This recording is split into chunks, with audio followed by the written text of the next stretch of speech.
The following is a special presentation of Tony Curry Radio. Keep your mission on your mind and your mind on your mission. This is Mission Minded with Michael Coleman. Welcome back to another Mission Minded. Keep your mind, your mission, and your mind. He's the CEO of the Heart of Alabama Food Bank. He is looking soft today. He's got his flower shirt. It must be a Friday. We're getting after it here. Michael Coleman. Michael, how you doing, brother? You doing okay? Yeah, I'm feeling very vacation-y. There you go. Yeah, in the middle of July. It's a good time. The dog days are summer here, and that's a good thing. A lot of people taking some vacation time this time of the year. You and I spoke briefly here before we started the show. It's a transient time. If you really want to move on something big, it's really hard because everyone's going out of town and everyone's changing things up and taking vacation times off. Kids are out of school. And it's just kind of hard to get back into that mix a little bit. We'll get there, and then football season starts. A lot of people finding out they need to go back to work, this RTO. And it was interesting because you sent me this article, and I didn't realize this was still a thing. I thought the RTO thing was something that kind of went by the wayside after COVID. And I know that a lot of people said, well, wait a minute here. Let's see if it's working for us. We'll keep it. I know a lot of people love to work from home, and I know why. Are they actually getting more done from home than they were, or do they just really like being able to cut the grass whenever the hell they want to and chime in, for these, because you can't keep track of somebody 24 hours a day. So your overall view on the RTO, did it work? Is it working? And I know some guy named Donald Trump is all about getting people to go back to work, because I think when it comes to a government situation, we look at government workers as lazy people. We know that's not true. But you can make an argument that, yeah, they don't want to go back to work because they don't want to go back to work. Yeah. So every once in a while, I'll spend a little time on Indeed, just looking around and just trying to get the flow of how jobs are going, and what's the demand, what's the primary the jobs that are out there, because AI is starting to affect a lot of careers. Like Microsoft, laid off 9,000 people, and it wasn't all computer techs and code writers, but that's part of what they're saying. AI is going to end up replacing a lot of that. No, so anyway, as I was out there looking, I noticed that there's still quite a lot of remote opportunities and hybrid. And typically what they look at when you're talking about hybrid is they will say, yeah, you can work from home, but we still want you, like, let's say New York City, for instance. Mm-hmm. They would say, yeah, the jobs in New York, you can be hybrid. That doesn't necessarily mean travel back and forth to New York City. What it means is you can work from home, but you still need to be in the city to where you can come in if needed and those kind of things. Sure. But there's all sorts of different models for that. And so depending on your view, there's just lots of pros and cons. So I think the model works, but it doesn't work for everybody. And so it all depends on what you as a company, what you value, and just from an overall, just somebody says, well, what's the cost of returning to work? Well, one of it is, you lose out on talent. I mean, there's a lot of, if you are somebody who are looking for somebody very specific, with a certain type of traits, and then you go, okay, you have to be here. Well, there's a lot of people who may be interested in that job, can do that job effectively, bring their skill sets to bear on that job, but are not in a place where they can move themselves or their family to that location. So you're going to end up limiting your opportunities. Now, for most jobs, that's not a huge challenge, but you can find somebody that's adequate or does a good job, but you may get a superstar who is looking for that kind of remote opportunity. And if most of the stuff is office work anyway, or that skill set, then, a lot of people are saying, yeah, why pay for the extra office? Why pay? And as a matter of fact, just Wednesday, I had a friend in my Rotary Club, and she just retired from Maxwell Air Force Base, and she was a colonel.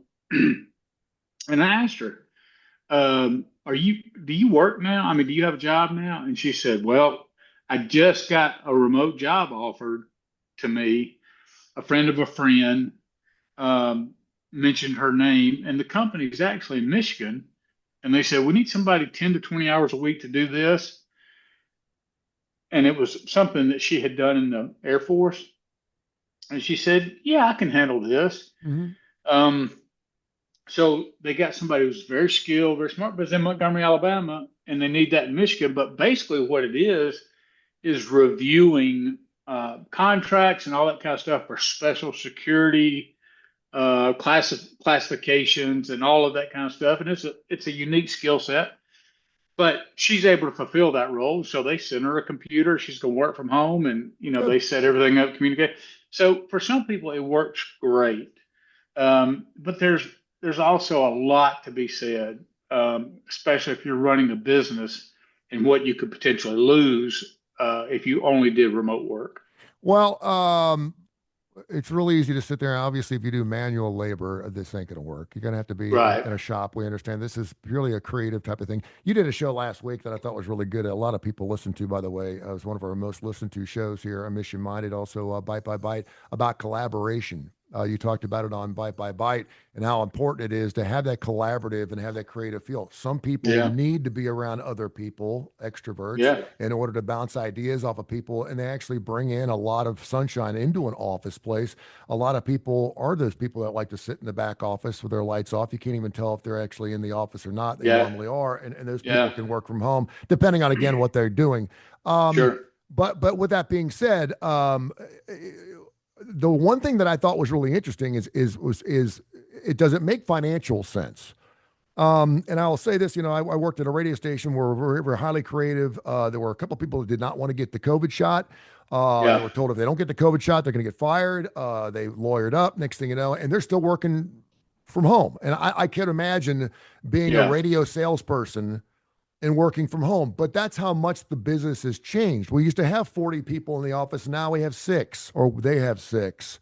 And it used to be an anthill of activity. There'd be stuff going on all the time, people beating ideas. We had promotions meetings every single week. We had programming. We don't have any of that anymore. And so I see, and because of that, I think radio is dead. I think it's gotten killed. It's very difficult to make money, and TV too.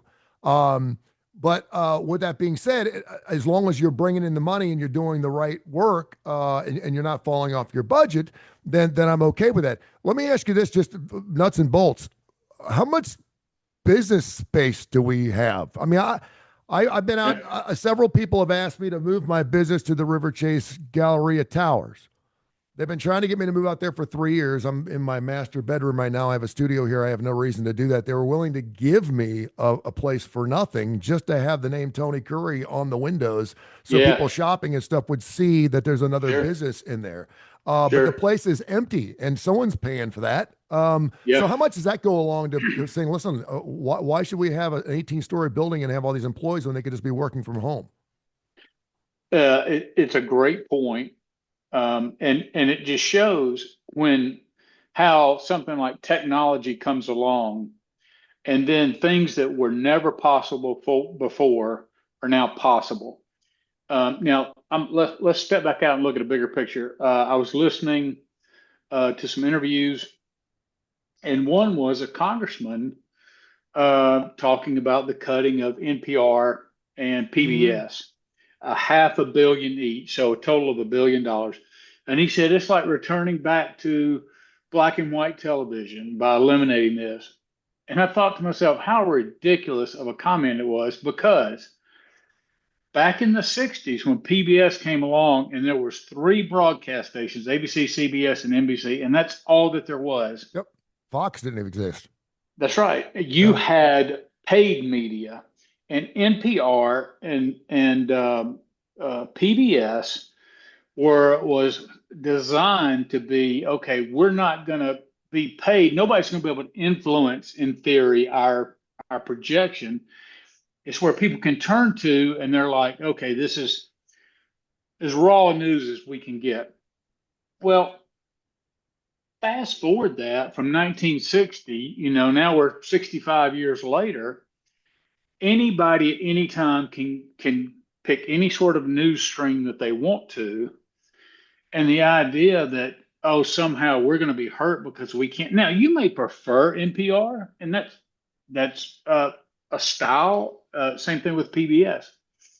But it's not like now we're going to be in the dark and not know what's going on in the world. Sure. I get it. A lot of things are slanted one way or another, and and maybe there's a market for a more middle of the road. But the idea that it's the equivalent of turning to black and white TV when everything is in the palm of our hand. We can stream channels, stream news all around the world. We can get access to anything at any time. And so I said all that. So as technology evolves, we're going to evolve with it, and new opportunities are going to be created. And that's exactly what happened. We had the technology already with, I think of how long Skype was around. Okay. Mm-hmm. I think about when I first deployed over to Germany. I've lived 2 different tours over there, a total of over 5 years. But all we had was the dial-up telephone. But now, if you're overseas, you can FaceTime with your family back in the States. You can do Zoom like we're doing now. I mean, it's just a whole different world, and that opens up opportunities. So the technology was already there, but we didn't have the push. A lot of businesses were like, oh, I'm scared to do this. What does this look like? I don't want to step out into this. Well, COVID pushed us over a cliff and said, now you have to figure out what it does. Well, they already had the technology, but it forced a comfort level with everybody now getting on it. So now getting on, whether it's a Teams meeting or Google or Zoom or whatever it is, it's a ubiquitous experience that we all can identify with. It's not scary to say, hey, let's have a Zoom meeting as before, where it was like, oh, I'm afraid of the technology. So a company coming in can say, wait a minute, can these jobs be done from home? And let's say we have to have a coordination meeting a day. Yeah, we can do that over Zoom, but that is much less expensive than getting a facility, utilities, insurance, all the things that go with that. And let's face it, there's some businesses, I know in Birmingham, and a lot of major cities are doing this, they have these innovation centers. So they'll take an old warehouse, they'll create a bunch of offices. So if you're doing a startup as a business, let's say like you are, you just need a real small space. Mm-hmm. You can go in and rent a small space and maybe share a conference room, that kind of thing. And it gives you a space to grow your business until you need a bigger place. But a lot of people go, I don't need that. I like you create a platform and a network, and you do it all from home, and because technology enables you to do that. So why would you go out and take on those extra expenses? I've said this a couple of years ago, but I'll never forget that when we had COVID and I was in Birmingham at the time, the Blue Cross Blue Shield home office was there for Alabama Blue Cross Blue Shield. And everybody had to go to include the president, the CEO couldn't come into work. And there was one of those buildings housed about 3,000 employees. Wow. And so now 3,000 employees are at home. So they have to equip them for that. They have to give them the laptops. But once they were set up, then the question is, okay, we've already had this building. We own this building, and I'm sure they have to pay maintenance on it, insurance, utilities, all that kind of stuff. And so the question is, how much do we need to bring people back? In other words, if I'm paying for 3,000 spaces inside of a building, do I need to do that? Or do we need to relocate to a smaller place and leave half people working from? Those are all business decisions when you analyze the cost. And is this something, do we need, everybody in the cubicle right there every single day? So all sorts of companies do analysis of what it costs, how much do we need, and they're making decisions that best fits their paradigm. So it works for some, but not for others. We're talking about RTO mandates, pros and cons of that. He's Michael Coleman, CEO of the Heart of Alabama Food Bank. Um, how much onus or how much responsibility do you put on the bosses, the managers, the superiors, the foremen, the people who overlooked a group of people in a particular business?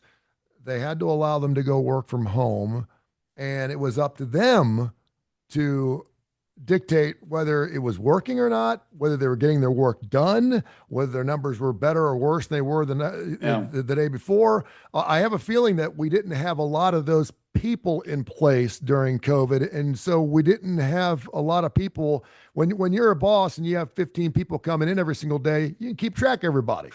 When you Right. got 15 people working from home and you got one guy, maybe that's not enough. How much does that play into it? Yeah, I mean, you get into this manager visibility and this oversight, and I just think about, yeah, I'll just eyes on what people are doing. So let's say, for instance, if I had 100 employees and they're all working from home, now we all know that somebody's not going to sit at their desk from 8 to 4 Yeah. and just hammer away at the keys nonstop. The doorbell rings. Okay, the postman needs you to sign something. Oh, wait a minute, your next door neighbor pops in for a chat. You got to run to the grocery store, whatever it is, and we feel free to do that. You're like, oh well, and I get it. In an ideal world, if a boss says, okay, here are the things I need you to get done today, do you really care when it's done as long as it gets done? Most would say no, but there's so much inefficiency. Yes, you could. There are people who work better alone and can even be, but as a whole, there's less efficiency, which costs companies real dollars. And the thing about it is, think about if, like, I'm in my office right now and our bookkeeper's right beside us. If there's a financial thing, I just get up and 1 minute I've worked it out and we've resolved it, what the question is. Well, what happens if I have that same question? Now I've got a text, I'm waiting, I'm calling, and listen, I've got several people on our same floor here, and I'm reaching out, and I can reach out and touch anybody at any given time. That's a huge advantage. So, from a leadership perspective, most leaders who are managing people say, I prefer to be in house because I need to have that visibility and monitor what people are actually doing. But the workers themselves, of course, don't want that kind of scrutiny. They want the freedom to, you know what, I just feel like sleeping in late this morning, or I feel like whatever, and they just get to it when they get to it. And, and just for some perspective, it was like, what, 6 or 7% of the government was working from home. Yeah. And they said there's probably people who hadn't stroked a key for the government in a year. They're drawing a paycheck every month because it was such a behemoth that a supervisor how do you tell 100 people are being efficient at work? So there are times. So I'm speaking just personal preference. Mm-hmm. I think I think being on site improves your collaboration. The stronger culture, company culture, being together, forming those relationships, just that cross-departmental working environment. I think all that's really, really positive and really, really good. I do think that there are times and positions that can be. So I'll give you an example here. I have a couple of people, not full time, but a couple of days for different reasons I won't get into, but I allow them to work from home. Mm-hmm. And it's where they can tend to a personal need, but still be productive. But I also have people who can't work from home. If you're a warehouse worker, you can't do that from home. Yeah.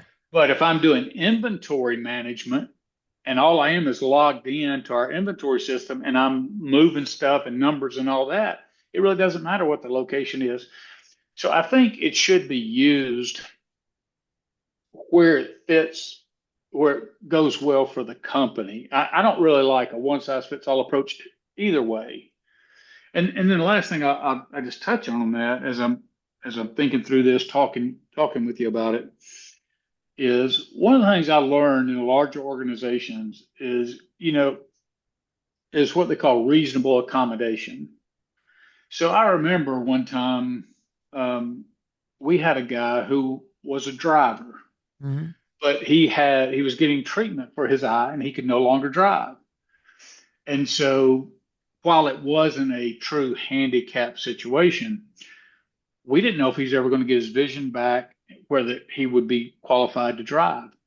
But in the interim, while he's going through treatment, the law says that you have to provide a reasonable accommodation, and that's vague, if it's doable. So we had to look around the organization. Can we put this guy somewhere that's still helping the company? You don't have to go out and create a new spot, Yeah. but is there something available, or is it? And we manage that.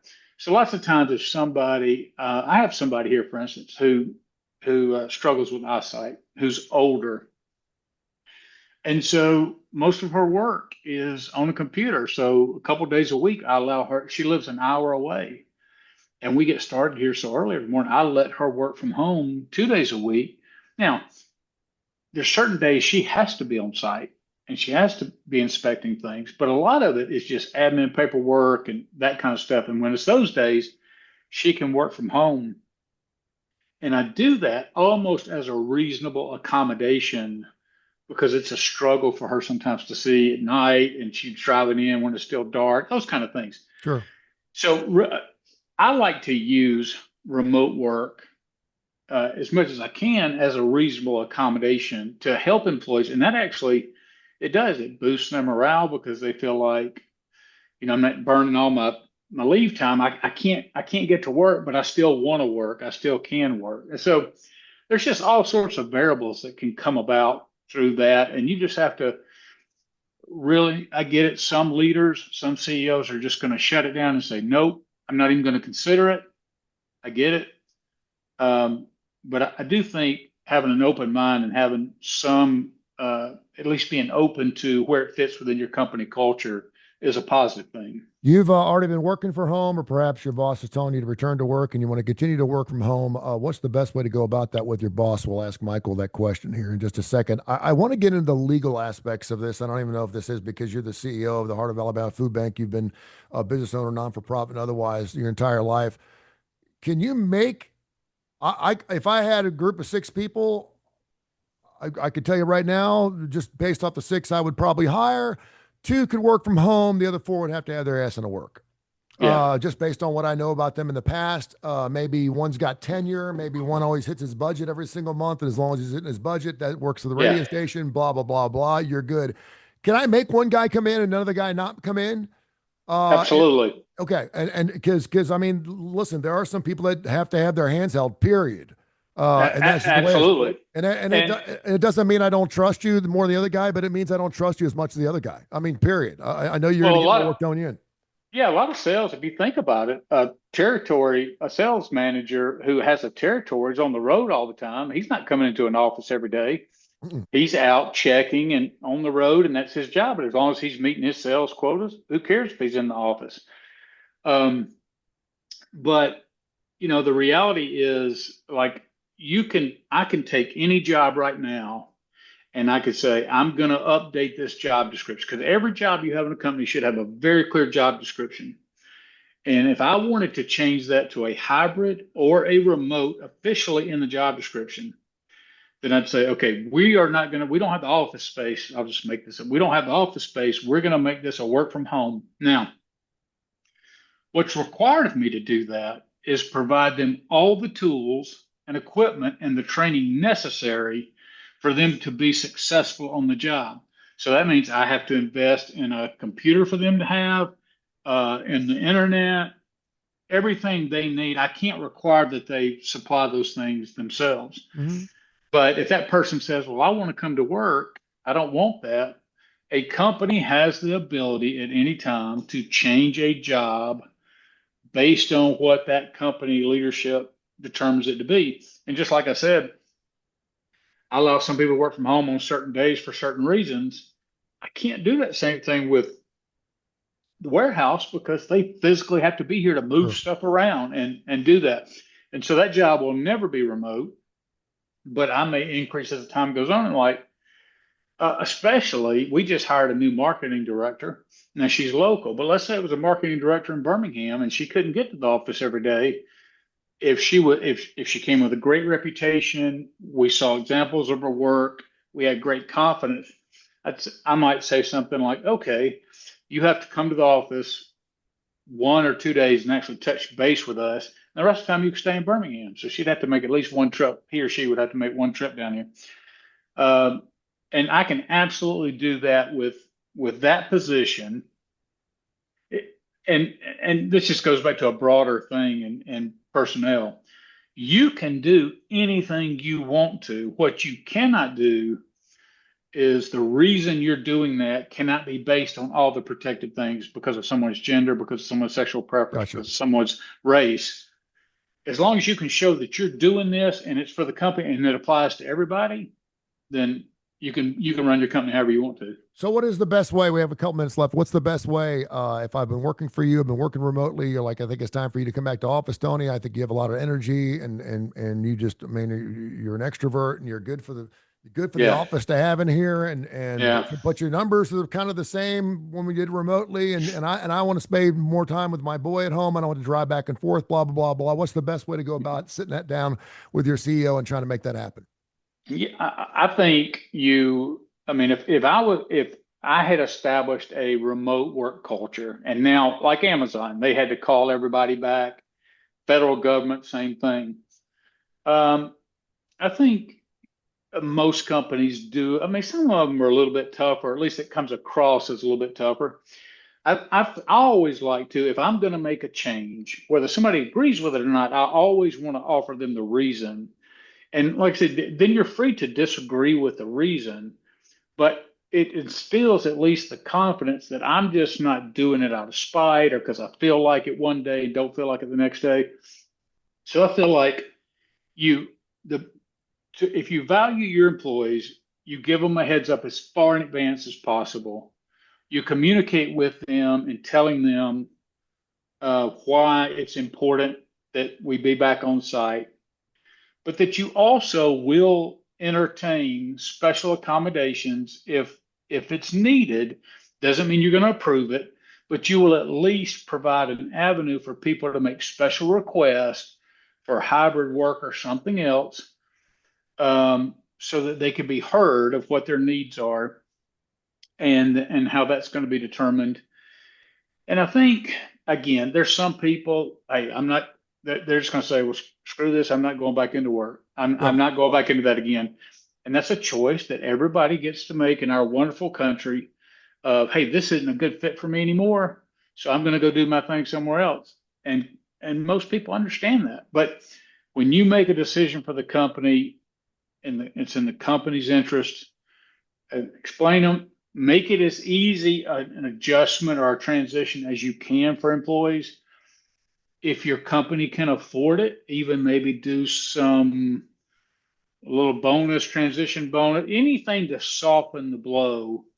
And I think once people get in and they get used to coming back in, then people adapt and they overcome.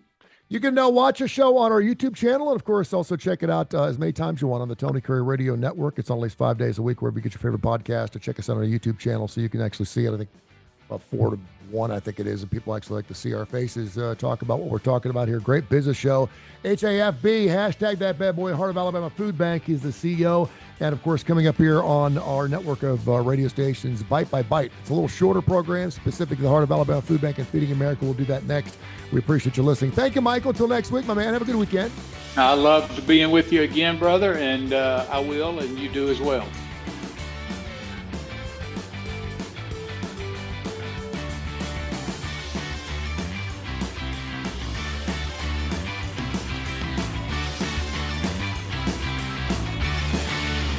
This has been a special presentation of Tony Curry Radio.